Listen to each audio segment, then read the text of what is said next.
Yo, yo,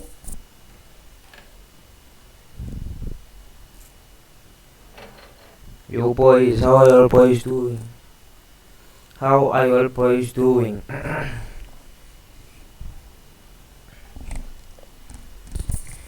Please welcome.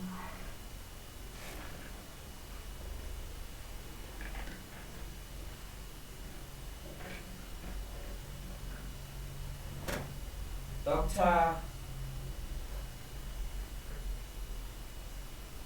Doctor,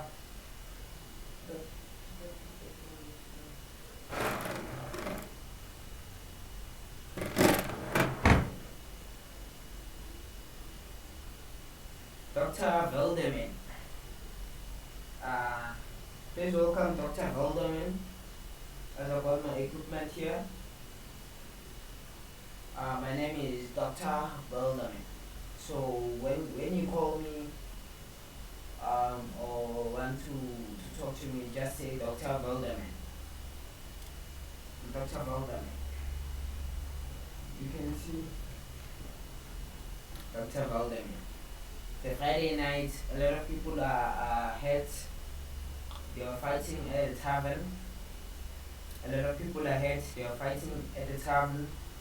They smashed each other with bottles at the head. So Dr. Veldeman is here to assist them in a recovery. In recovery. Yes.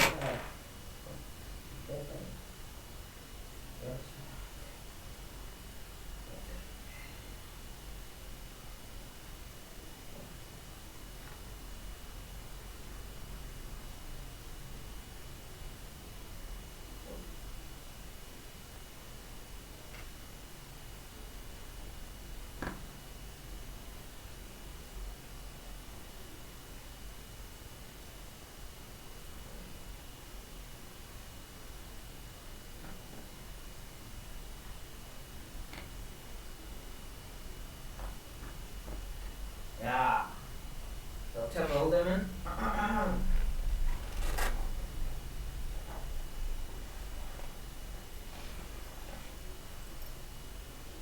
Dr. Veldeman is here to assist y'all. Hello. My name is Dr. Veldeman. Dr. Veldeman. I am a specialist in ICU, in blood transferment, in heart transferment, brain implantation. I have a degree in organism taking out. I have a degree in heart transplant. I have a degree in heart transportation. So my name is Dr. Veldeman. I'm from Belgium. I'm from Belgium. I went to the University of Harvard. Harvard. So let's go into it. Dr. Veldeman. Dr. Veldeman. Dr. Veldeman. ICU specialist.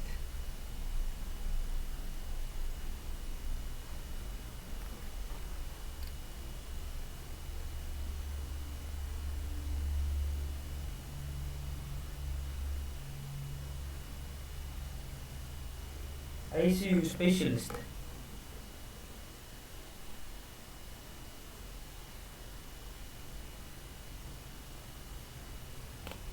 Let me post real quick.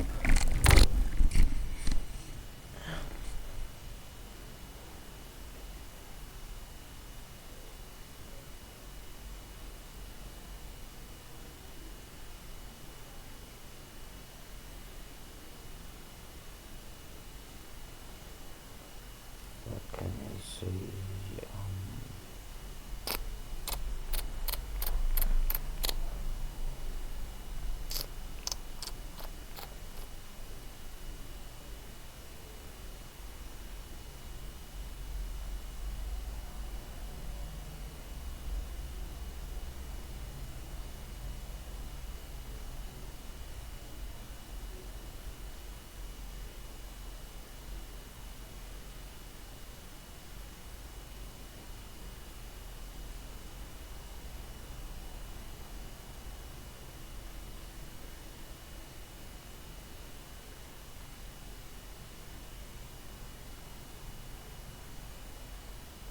Doctor, becoming a doctor.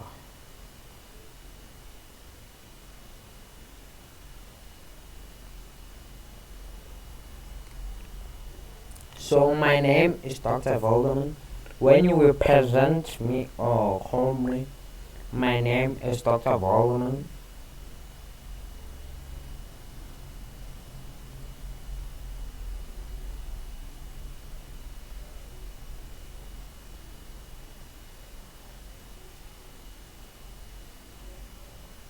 Doctor.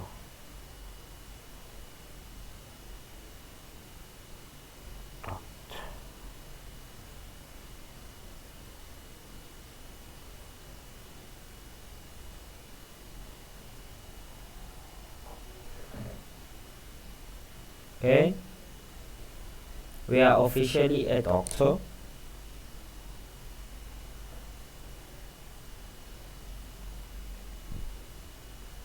Officially the first Belgian doctor to come in South Africa. I'm officially the best. The best. When I say the best, I'm the best.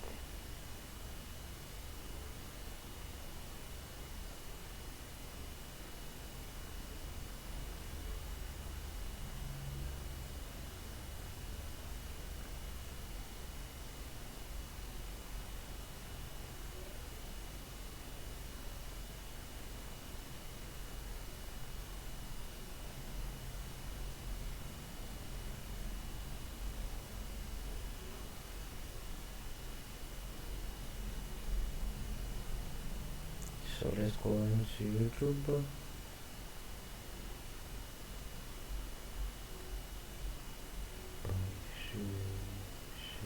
Girls bike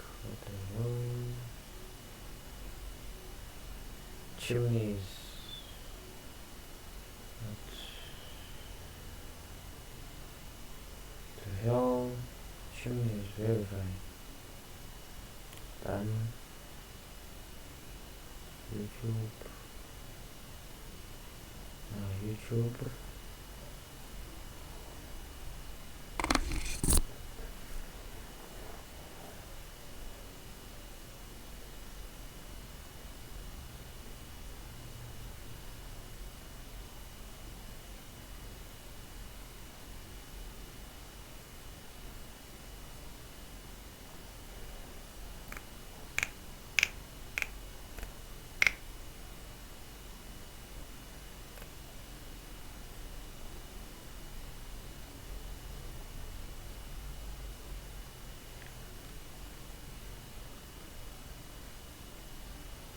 Doctor specialist.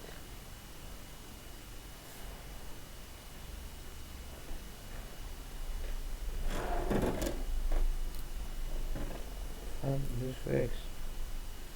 The hell?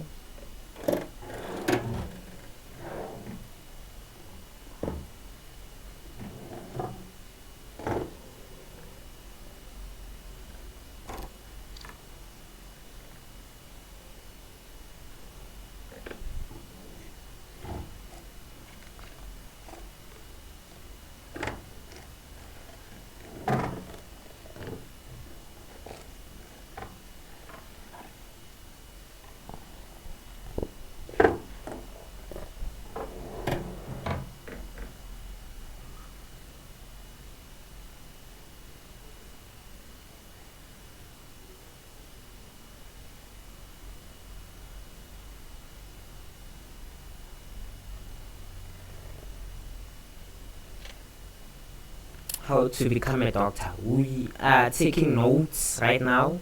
I tried everything, coffee, Pomodoro, and binaural beats, but nothing stuck.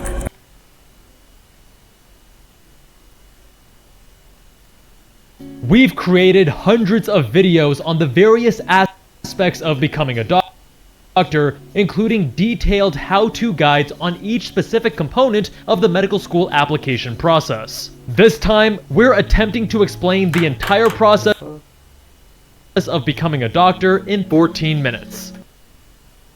Dr. Jubal, MedSchoolInsiders.com. Becoming a doctor is a complex and difficult process. There are so many different pieces, training steps, and years of hard work to get you to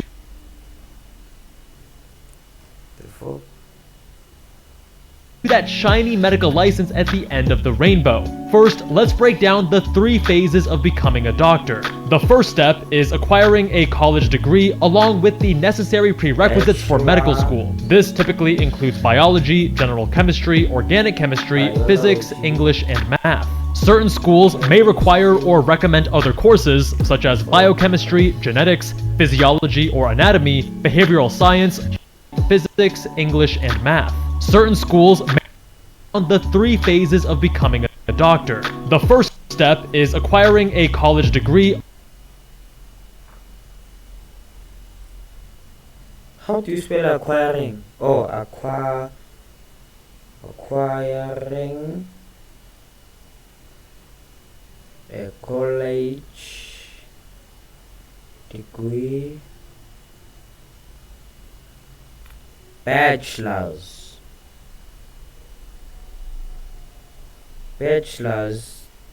degree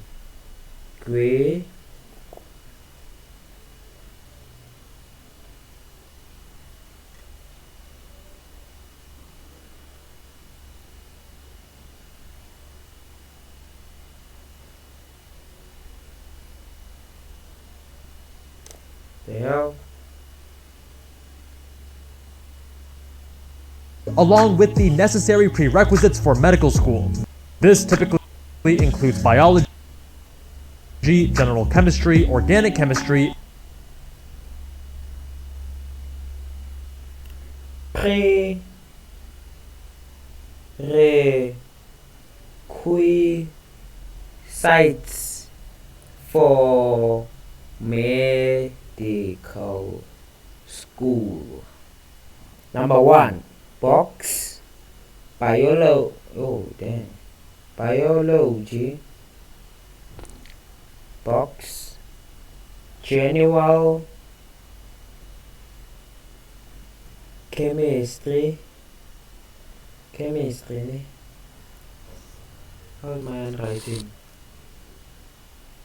Yeah, it's the one. Box organic chemistry. What the hell? Chemistry. Box physics. So physics and biology for me that is easy. That is very, very easy.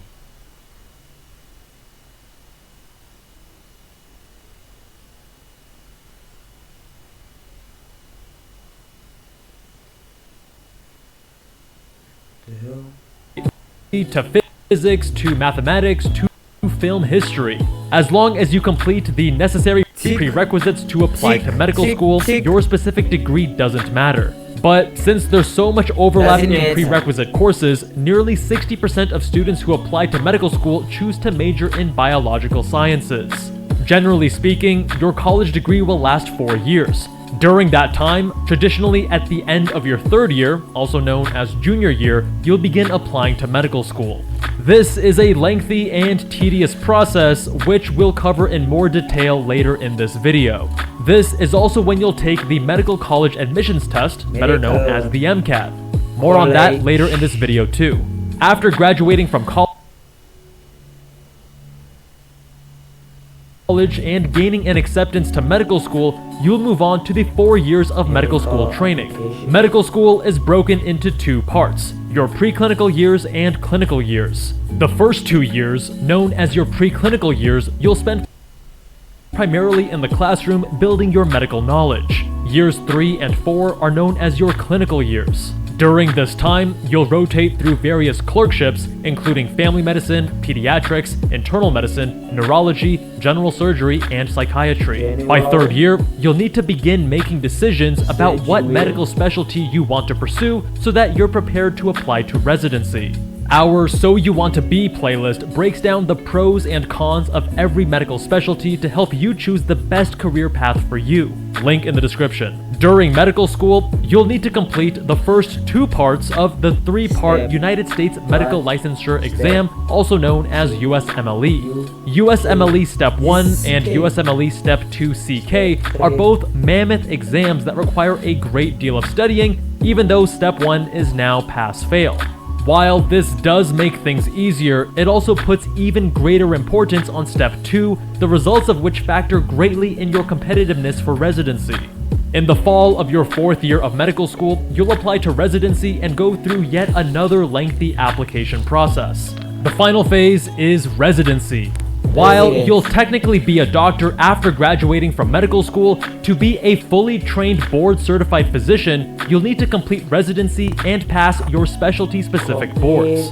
Along that route, during your 1st year of residency, also known as your intern year, you'll take USMLE Step 3, and after finishing intern year and passing Step 3, you'll be able to get your medical license, meaning you can now legally prescribe medications. If you wanted to work in urgent care or pursue another less specialized or less traditional route, you could just get your medical license after 1 year of residency and be done, but the overwhelming majority of medical school graduates complete residency and get board certified. The length of residency is completely dependent on the specialty you choose. Training can vary from 3 years, such as with family medicine and pediatrics, up to 7 years for neurosurgery. Depending on the specialty you're interested in, you may also need to complete a fellowship after residency. These can last anywhere from 1 to 3 years. For example, if you want to be a gastroenterologist, you'll first need to complete an internal medicine residency followed by a gastroenterology fellowship. Now that we've covered the basics, let's swing back to better understand the complete medical school application process, as it's one of the most tedious and difficult steps to becoming a doctor. The medical school application process consists of 3 major steps: the primary application, the secondary application, and interviews. The School apply ads application. This is an ad.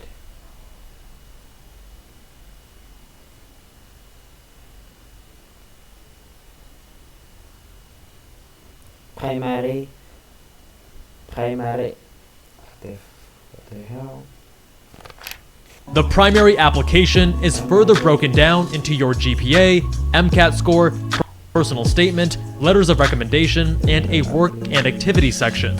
The primary application is submitted through AMCAS, or the American Medical College Application Service, which submits your primary application to the medical schools you select. However, there are 2 exceptions.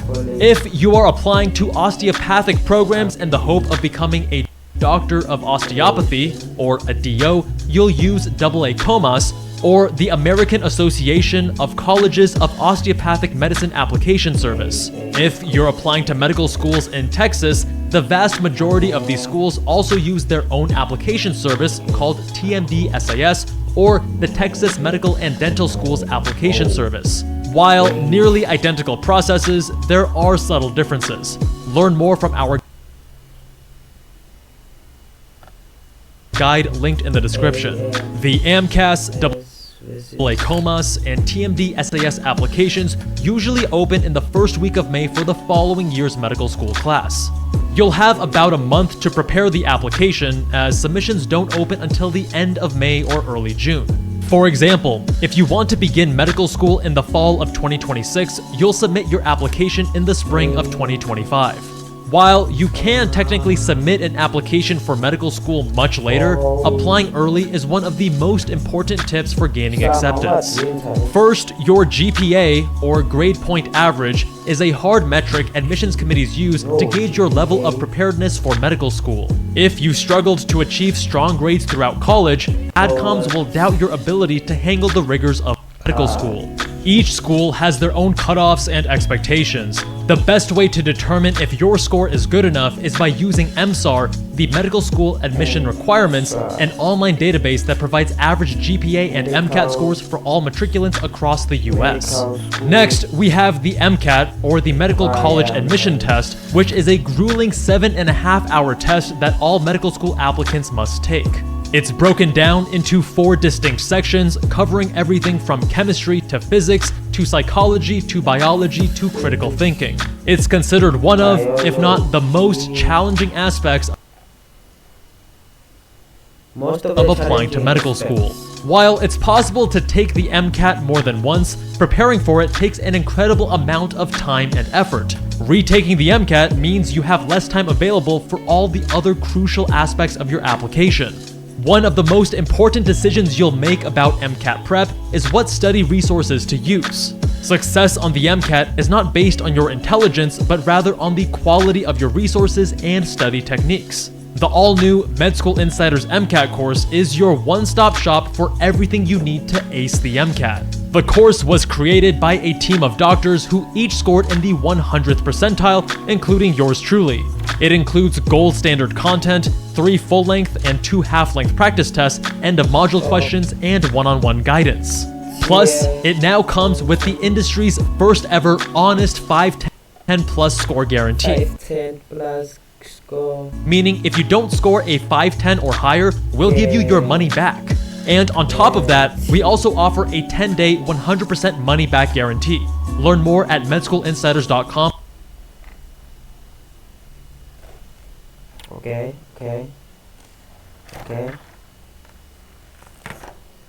The hell?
Yes, Queen, good night to Period Hustle Nights. The new always #1 all-night protection gets it right. It's as good as 2 pads for 0 leaks in sight. Because you, Queen, always deserve to win that sleep when bleeding, feeling like #1, always.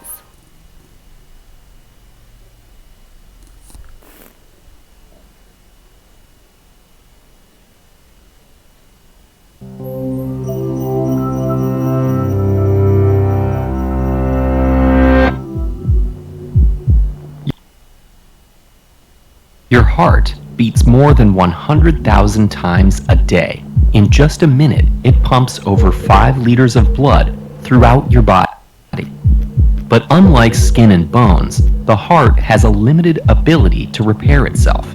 So if this organ is severely damaged, there's often only one medical solution: replacing it. Today, nearly 3,500 heart transplants are performed each year in a complex and intricate procedure with no room for error. The process begins by testing potential recipients to ensure they're healthy enough for this demanding operation. Doctors are especially concerned with identifying immunocompromising illnesses or any other conditions that could compromise a patient's chance of survival. The next step is to match an eligible recipient with a heart donor. Donors are often comatose patients with no chance of being resuscitated, or victims of a fatal event whose hearts are still healthy. In both cases, these patients need to be registered as an organ donor or have their families give consent. And even when a heart is available, surgeons can't just pair any donor with any recipient. The recipient's immune system will view a transplanted heart as a foreign organism that must be attacked. So doctors need to match recipients with donors that share their blood type and have similar antigens. If a match can be made, the surgery can begin. Once the donor's heart is confirmed to be healthy, the organ is immersed in an ice slush and injected with a solution to induce cardiac arrest. These treatments stop the heart from pumping to ensure it can be removed cleanly.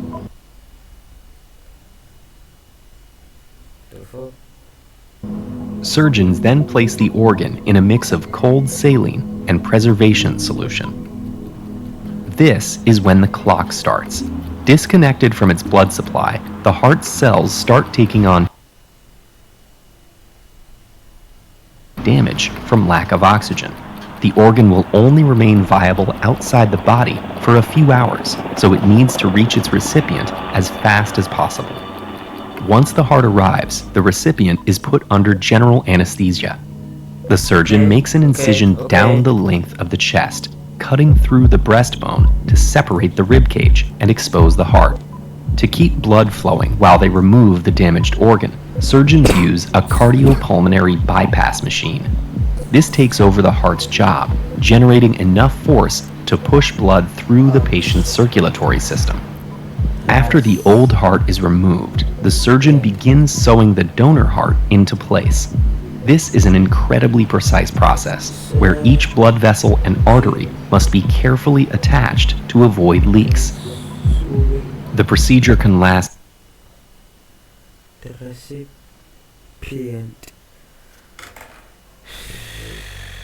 several hours, potentially longer if there's scar tissue from previous surgeries. Once it's finished, the bypass machine is turned off and blood is allowed to flow into the aorta. Doctors carefully monitor the new heart to ensure it's beating on its own before sewing the recipient back up. Even after the procedure is complete, there's still work to be done. Surgeons are unable to directly connect the heart to the recipient's nervous system, and it can take years for the body to fully innervate the new organ.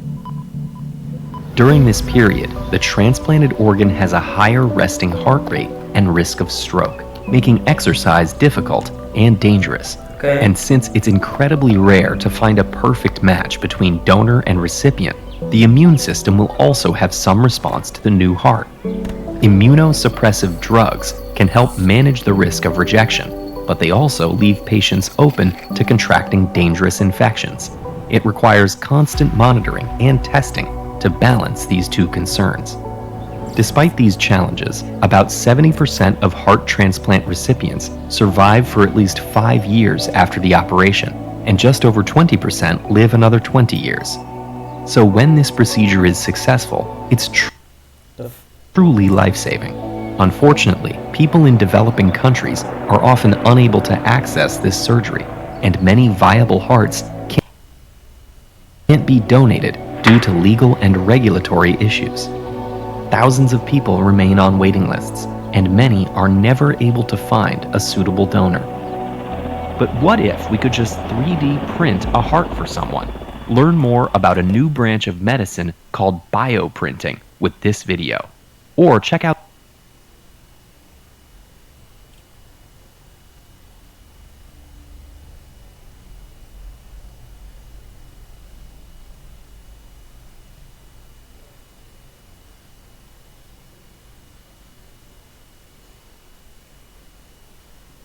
do this real quick, chat.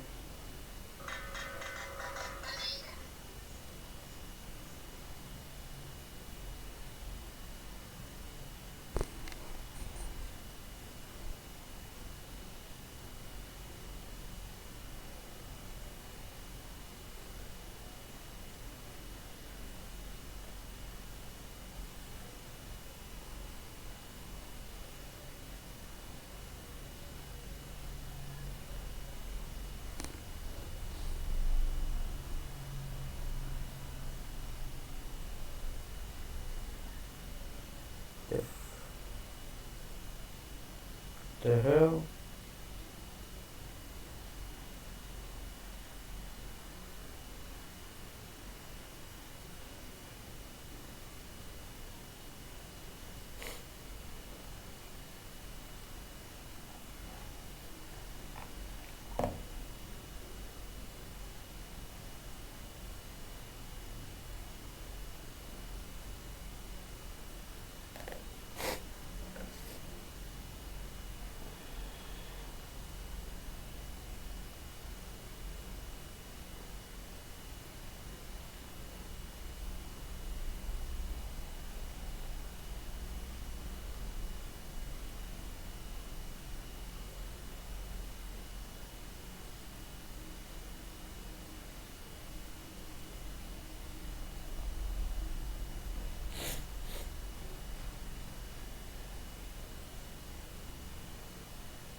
The hell?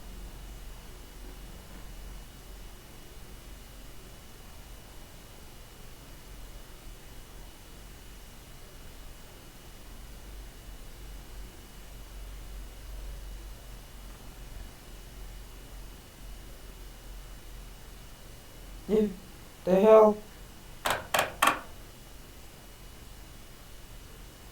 The fuck?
Hell? The hell?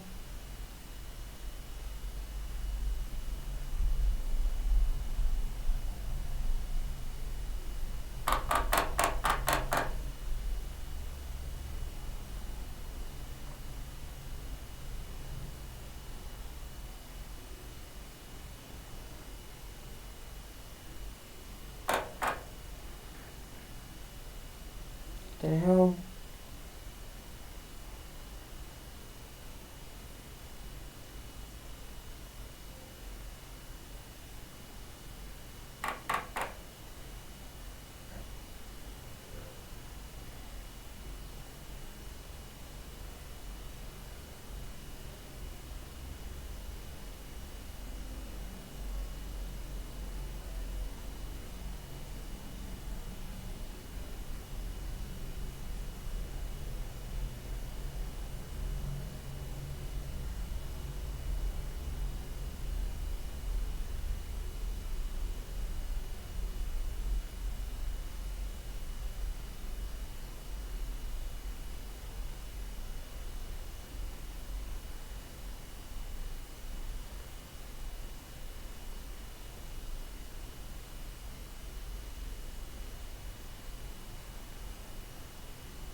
Hell?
New Glycolic Bright Anti-Dark Mark Serum from L'Oreal Paris. You're worth it. Work today is broken. Every day, people juggle so many different tools just to get work done.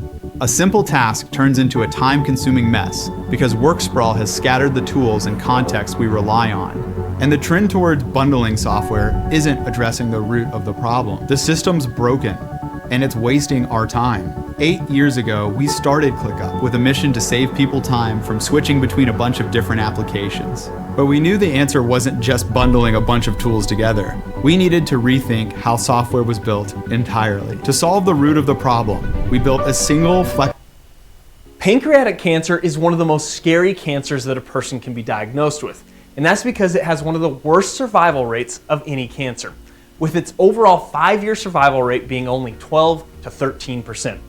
So why is pancreatic cancer so deadly? Well, today we're going to answer that question by taking a look at a real pancreas, discussing what the pancreas is supposed to do when it doesn't have cancer, then talk about where and how the cancer forms, what treatment options are available, and again, why those treatment options often fail. If you're new to the channel, I'm Jonathan Benyon with the Institute of Human Anatomy, and yes, we are about to get into some anatomical awesomeness, as well as some pathological rudeness of this cancer. So, let's do this.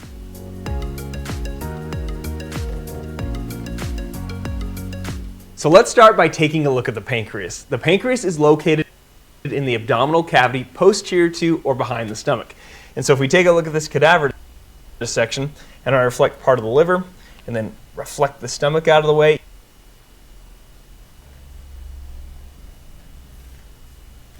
okay. Why you can see this awesome organ, the pancreas. Now, this part of the pancreas is called the head. Then we have the body all the way down to the tapering tail here. Now, because we're kind of zoomed in here, let me show you where it would be on Jeffrey. The head would span from about L1, L2, and then the body and the tail would swoop over to the left side. Also, notice its relationship with this part of the small intestine that you can see me tracing with my finger here. It's wrapping around the head of the pancreas, and this part of the small intestine is called the duodenum.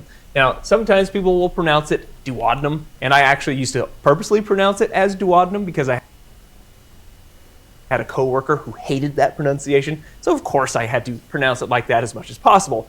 But whatever you like, duodenum or duodenum, you can have a debate about it in the comments. But coming back to the importance of the pancreas is a cool little multitasker because it functions as an endocrine gland as well as an exocrine gland. Endocrine means to secrete within, and endocrine glands secrete hormones into the bloodstream. And the pancreas is one of many endocrine glands. And there are certain cells within the pancreas called alpha and beta cells that secrete insulin and glucagon into the bloodstream. And this essentially helps to regulate blood glucose levels. And if you're interested in more details about how that exactly works, you can check out our diabetes video that I'll link at the end of this one. But it is actually the exocrine portion of the pancreas that is important to our pancreatic cancer story. Exocrine means to secrete without, and there are various exocrine glands throughout the body. Sweat glands are an example of exocrine glands, and they would obviously secrete sweat onto the outside surface of the body. And as I've already mentioned, the pancreas functions as one of these exocrine glands. But you might be thinking, wait a minute, my pancreas doesn't secrete anything to the outside of my body. But in a way, it actually does.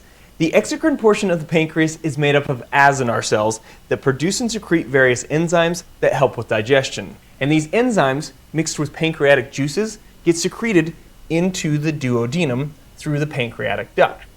Now here's the thing. Your digestive tract is a hollow tube. And like the outside surface of your body, the digestive tract is lined with epithelial tissue. And it is still not technically inside your body. Think about an endoscopy or a colonoscopy where they put the scope in through the mouth and go all the way down through the esophagus and into the stomach, or through the anus and go all the way through the large intestine. Those scopes and cameras are obviously pulled right back out when the clinician is done going where no man has gone before. And so again, the inside surface of your digestive tract is still considered separate from the true internal environment of your body. And because the pancreas is secreting into this area that is still not fully inside the body, it is considered an exocrine gland. Now, I may have gone into a little bit too much detail explaining that, but again, the important point here is that the exocrine portion of the pancreas is what becomes a problem with pancreatic cancer. Now, even though today we're talking about something going wrong with the body, most of the time the body gets things right, as the human body has systems and physiological processes that are beautifully organized. But your career, that one's a little less organized. So if your job feels like it's operating without a functioning frontal lobe, or worse, like your motivation's flatlining, it's time to bring in some outside help. And today's sponsor,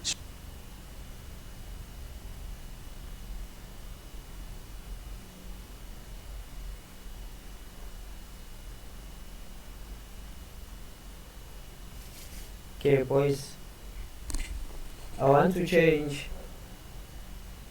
to something better. Like I'm about to retire to be a doctor. Today, I have two jobs. So, I have two jobs. So,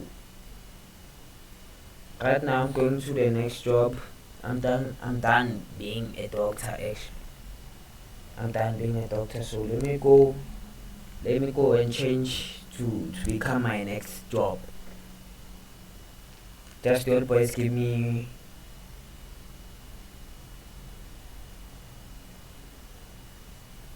11 minutes. 11 minutes, I'm coming.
Call me Bundles. My name is Bundles. I work for Bundles.co.za Mechanics. I fix everything.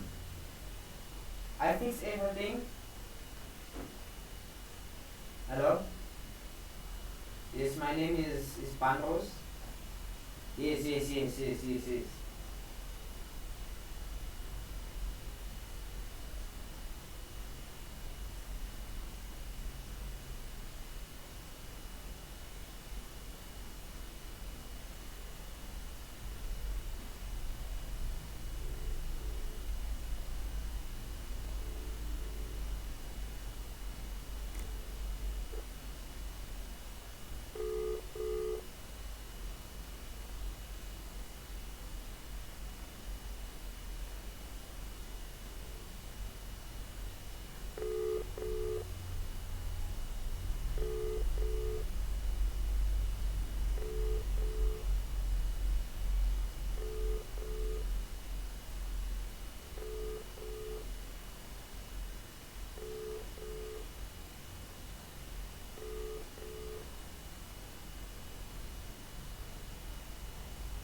Hello? Hello, am I talking to Mr. Langstaff?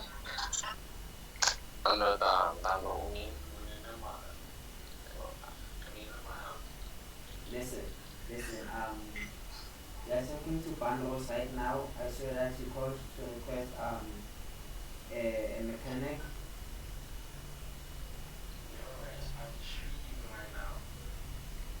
I saw you called to request a mechanic.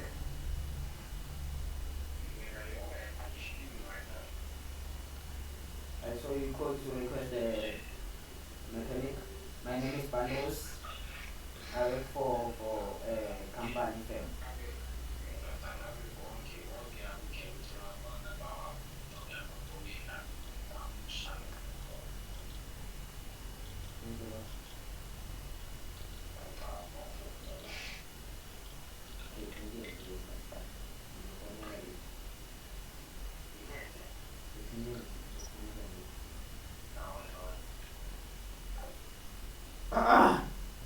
First client down.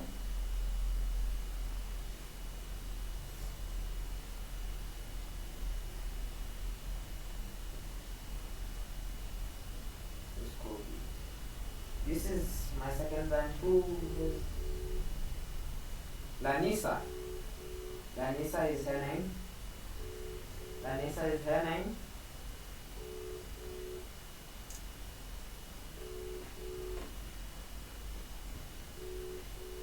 Come on, pick up, man. This is a business. You work with time. Pick up. This is a business. We work with time. Bang.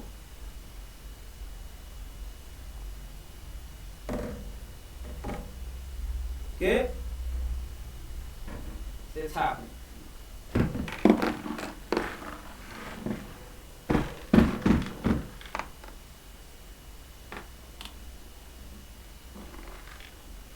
Bang.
Mechanic Panros, Kululeka. What are you telling me? Let me take your order. Let me take this one client's order.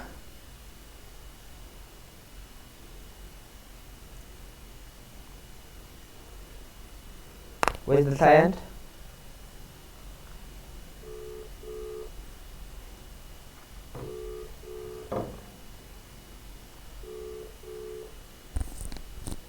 Hi sir. Hi sir, I'm here to take your order about the mechanic things. May you please tell me what you need fixed at your house?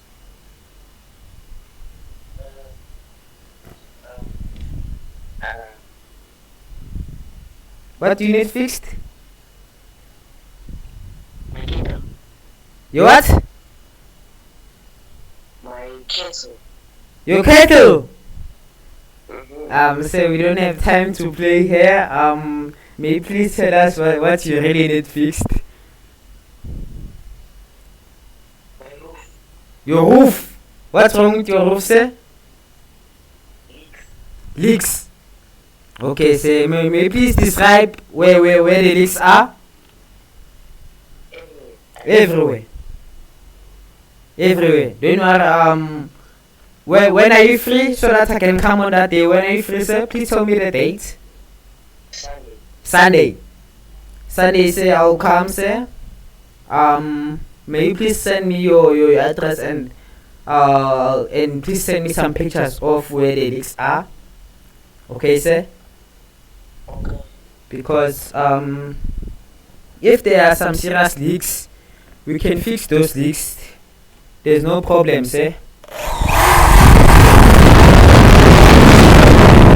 Sir, there's no problem in fixing those leaks. Don't worry, sir. I'll keep in touch, sir.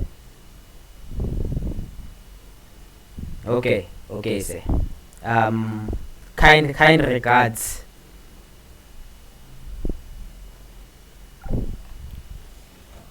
First, lying down. Let me write down what they need.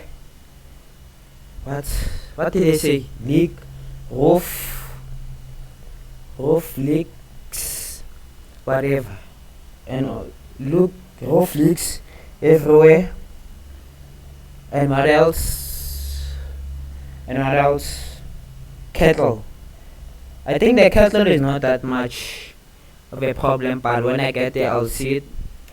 Because right now, I got screws,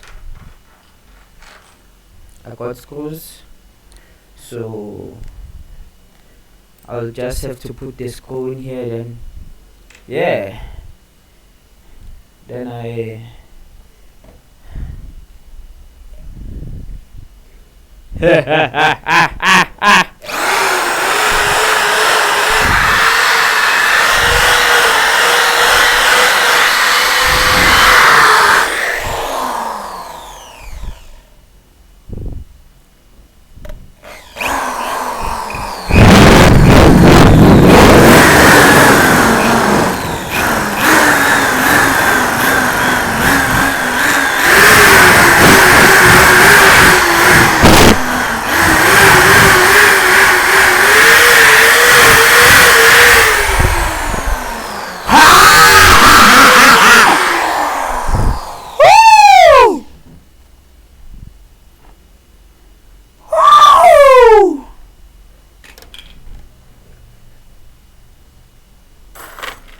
fix everything. My name is Panros.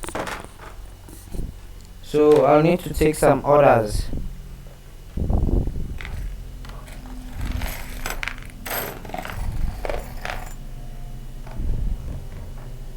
So I basically fix everything. My name is Banros.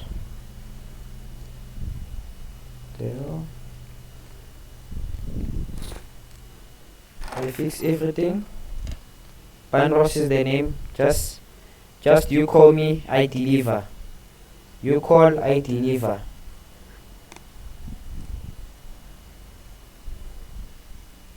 Okay. Okay. Okay. Yeah.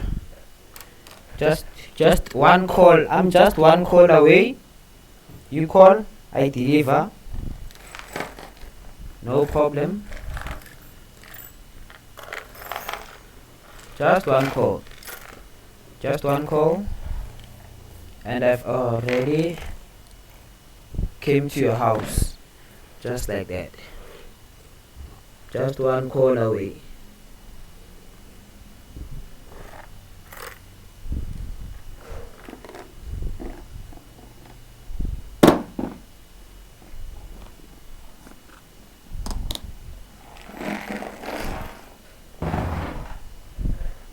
So yeah, my name is Mechanic Banros.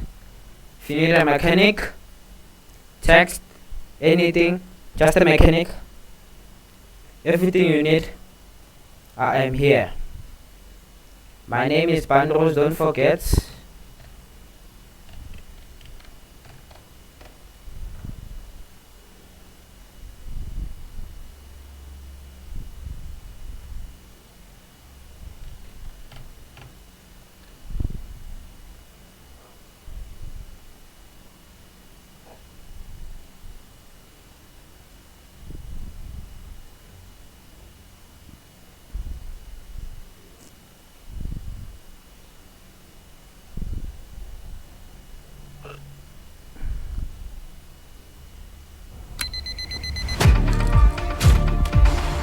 There are some people for whom good enough is never good enough.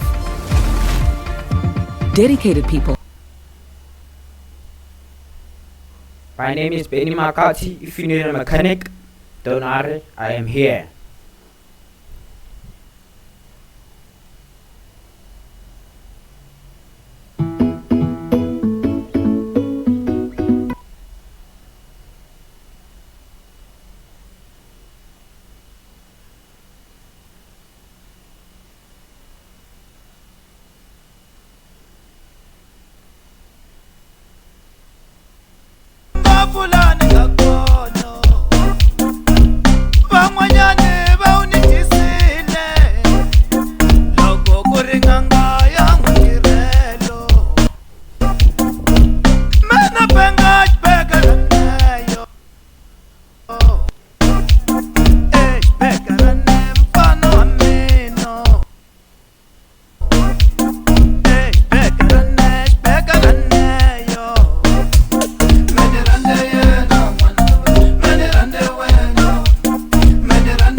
Stop playing with him, Riot.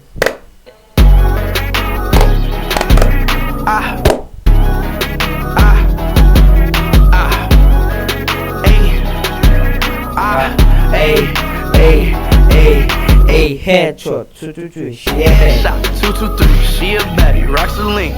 Let me take her to the back, she wanna look at me. Headshot, 223, bear up, movie scene.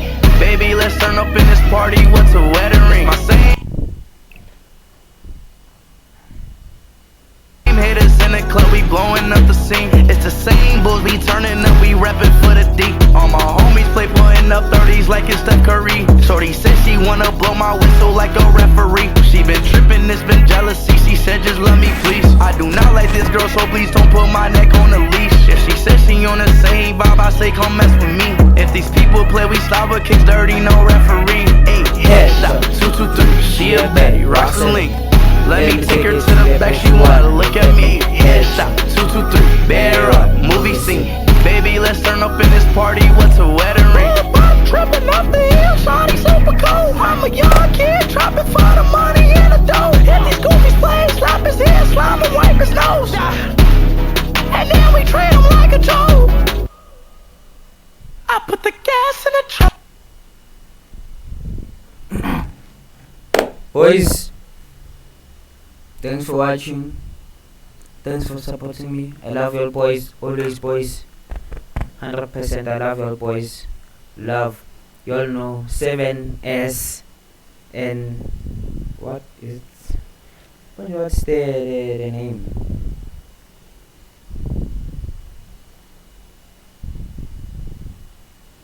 What's the name? The name of our nation, of our community, us boys.